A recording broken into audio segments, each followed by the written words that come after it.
Hola, buenas noches. Estamos en nuestra segunda sesión de la semana de nuestro módulo 7.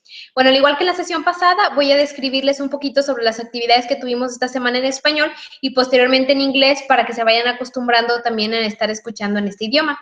Bueno, en esta semana lo que tuvimos que hacer fueron dos actividades muy similares que se llama How Was It y la de Tell Me.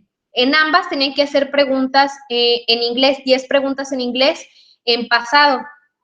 Es importante que lean bien los recursos y que estudien bien la estructura de cómo hacer preguntas en inglés, ya que es muy diferente a cómo lo hacemos en español. Varios de ustedes pienso que están poniéndole en Google que se las traduzca y no se están fijando bien en cómo se tiene que estructurar, porque a veces los traductores del internet se los traducen tal cual, literal, como viene en el español, tal cual se las traducen palabra por palabra al inglés y no hacen la transformación en la estructura que se necesita. Bueno, lo importante es que utilizaran las palabras con W, como es what, who, which, how. Estas preguntas, qué, cuál, cuándo, dónde. Estas preguntas, estas palabras son importantes que se las memoricen para que las utilicen. Varios de ustedes las utilizaron, pero muchos de ustedes no. Entonces hacen una pregunta y les falta que pusieran estas palabras, el what, how, which, where, when. Entonces es importante que las utilicen. Ahora, otra cosa, los auxiliares. Recuerden el verbo to be, que ya lo hemos repasado varias veces, y la forma correcta de estructurar, por ejemplo, si van a utilizar una de estas palabras como how, what, where, when, va primero esa palabra. Por ejemplo, si quieren decir cuándo fue la revolución, when was the revolution. Entonces, when, luego es el verbo, en este caso es was, y después el sujeto o el sustantivo, lo que vayan a decir, the revolution. Recuerden que para preguntar el verbo va antes del sujeto. Entonces, en este caso, when was the revolution. Hay otro tipo de preguntas en donde se utiliza el auxiliar did. Por ejemplo, si quieren preguntar, no sé, ¿celebrabas el Día de Muertos? Did you celebrate the Day of the Dead? Por ejemplo. Entonces, ahí recuerden utilizar el auxiliar did. En este caso, después sigue el sujeto, que sería you, y después lo que quieran decir. Bueno, sería el verbo complemento después. Sería did, you es sujeto, después celebrate, que sería el verbo del que estamos hablando, y después el complemento, que sería el Día de los Muertos. Esta estructura es muy importante que la repasen porque tal cual así, pues a veces no es fácil que se la graben, pero practicando les va a servir mucho. Por eso en esta unidad fue mucho reforzar el estar haciendo preguntas en pasado para que se les quede ya bien grabado la estructura, en lo que la mayoría tuvo errores. Algunos de ustedes no estaban poniendo el auxiliar. Por ejemplo, cuando quieren decir, ¿celebrabas tú el Día de Muertos? Muchos me ponían, you celebrate the Day of the Dead, y así está mal, tienen que usar el auxiliar. Did you celebrate? Did you.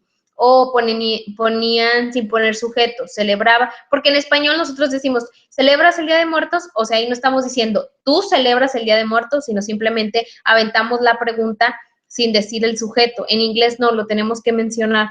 Entonces sí es importante que pongan did you. Muchos de ustedes hacían las preguntas tal cual, como si las estuvieran traduciendo del español. Entonces sí les recomiendo leer bien en cuanto a eso.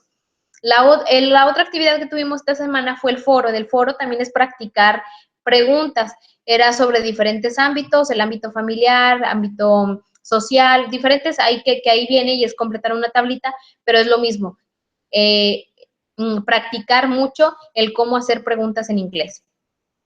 Si tienen dudas, me pueden preguntar, pero también, por favor, lean bien todo lo que viene en la unidad, porque sí les va a ayudar a reforzar. Si ustedes nada más lo están utilizando, nada más están traduciendo en el internet, de nada les va a servir, porque es importante que vayan memorizando y que se vayan haciendo conciencia de cómo se estructura en el idioma inglés, para que se les vaya quedando grabado y presten más atención, por ejemplo, cuando están leyendo un artículo o inclusive cuando están escuchando música o escuchando una película, que puedan escuchar bien cómo se está estructurando en inglés, pero claro, teniendo antes las bases gramaticales. Entonces, eso fue principalmente lo que vimos esta unidad. Si tienen alguna duda al respecto, ya saben que me pueden contactar por correo electrónico o por medio de la plataforma. Okay, for this week, we had two main activities, which were very similar one of each other.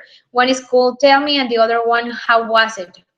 In both activities, what you have to do is to formulate 10 different questions using the past. It's very important for you guys that you study all the material that you have in platform, so you can learn and be really conscious about how to structure the questions in English. It's not as in Spanish, when we ask from Spanish, we just ask something, and sometimes we don't use the subject. We just ask with the verb and the complement. In English, it's different. We need to structurate the question in a different way. So that's why it's important that you review all the material that you have in platform. It's important what we saw in this unit. We learned about different words that we're going to use, which are where, when, what, how. It's important for you to use them. Also, we use the verb to be in past, which is did.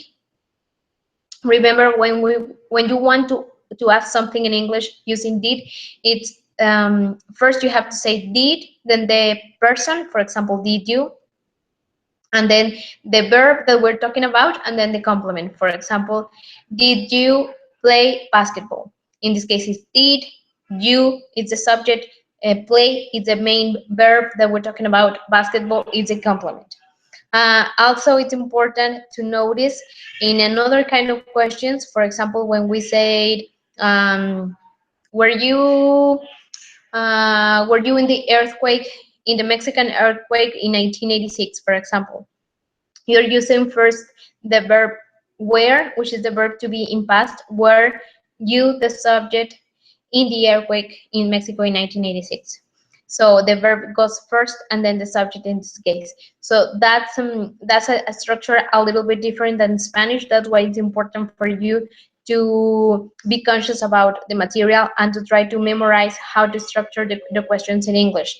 This way, when you're reading an article or you're watching a movie, you're going to realize how the people are structuring the questions. The other activity that you have to do this week was a forum where also you have to practice the questions. I think you have to do 5 different questions about different things and situations, for example, like in your family or in the environment or some stuff like that. So also I invite you to participate in these forums. Remember that it's very important when you are learning a new language that you practice a lot. The more you practice, the easier and the faster is going to be the way that you're going to learn English, and the faster is going to be that you're going to be able to say it. So again, those were the main activities this week. If you have any questions, please remember that you can contact me through email or also sending me a message through the platform. Have a very nice weekend, the rest that we have forward us, and see you next week. Bueno, muchas gracias a todos. Recuerden que si tienen cualquier duda, no duden, vaya la redundancia, en contactarme. Que tengan muy bonito fin de semana lo que les queda. Y nos vemos la siguiente semana. Que tengan bonito inicio de semana también. Hasta luego. Bye.